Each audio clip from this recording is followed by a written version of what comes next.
Perkenalkan, kami dari kelompok 1 akan menampilkan tentang dinamika kependudukan di Indonesia.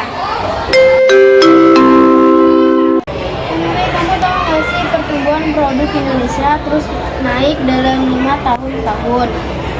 Grafik pertumbuhan penduduk Indonesia dari tahun ke tahun. Oh iya, gue tahu nih. Jumlah penduduk Indonesia terus meningkat dari tahun ke tahun selama periode 2018 sampai 2022.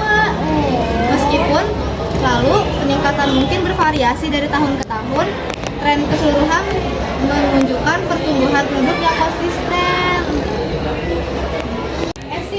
Faktor apa aja sih yang menyebabkan perubahan tersebut?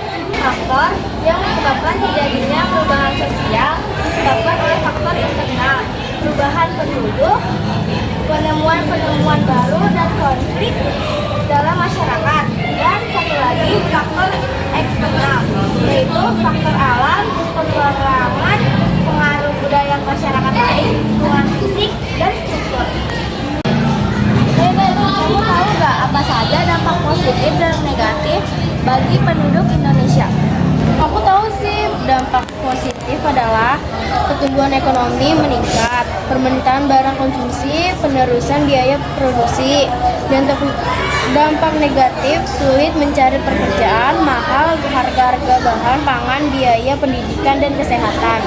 Oh kayak gitu ternyata. Iya. Kamu tahu nggak sih apa saja upaya yang dapat dilakukan pemerintah untuk mengatakan dampak negatif dan perubahan jumlah penduduk? Oh, aku tahu itu. Dampak negatif dari perubahan jumlah penduduk, khususnya pertumbuhan penduduk yang cepat, dapat mencakup peningkatan tekanan pada sumber daya alam, peningkatan pengangguran, peningkatan kemiskinan, dan tekanan pada infrastruktur. Untuk mengatasi dampak negatif ini, pemerintah biasanya melakukan upaya-upaya tersebut.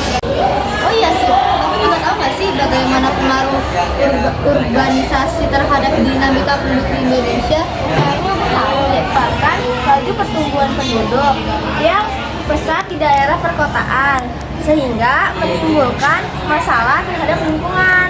Lalu salah satu masalah yang ditimbulkan pemukiman kumuh dan pada lahan-lahan kosong di daerah perkotaan seperti bantaran sungai, bantaran rel kereta api, dan taman kota. Tahu nggak apa kaitan antara tingkat pendidikan seorang perempuan dengan angka kelahirannya? Kayaknya aku tahu umumnya terdapat hubungan negatif antara tingkat pendidikan perempuan dengan angka kelahiran. Oh, kayak gitu ternyata. Iya. Kamu tahu nggak sih bagaimana bencana alam dapat mempengaruhi distribusi penduduk di suatu wilayah?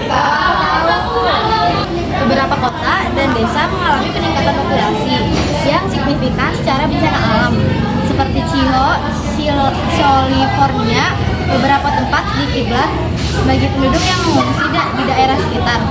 Dalam kasus lain seperti Boulder, Colorado, pertumbuhan populasi penduduk usia produktif dan non-produktif dapat mempengaruhi pembangunan suatu negara. Aku tahu deh itu pertama bonus demografi, yaitu fenomena ketika jumlah penduduk usia produktif lebih banyak daripada penduduk usia non produktif. Refleksi yang akan saya sampaikan yaitu yang pertama, persebaran penduduk di Indonesia tidak merata, baik antar provinsi, kabupaten, pulau, maupun perkotaan dan perdesaan. Kedua yaitu dinamika penduduk dapat mempengaruhi pembangunan ekonomi, namun masih perlu diimbangi dengan kualitas penduduk yang memadai. Masalah kependudukan di Indonesia dapat diatasi dengan berbagai upaya seperti yang pertama, mengurangi pertumbuhan penduduk, yang kedua, meningkatkan pemerataan pembangunan, yang ketiga, menciptakan lapangan kerja di daerah-daerah yang jarang penduduk. Dan dari kelompok kami, wassalam.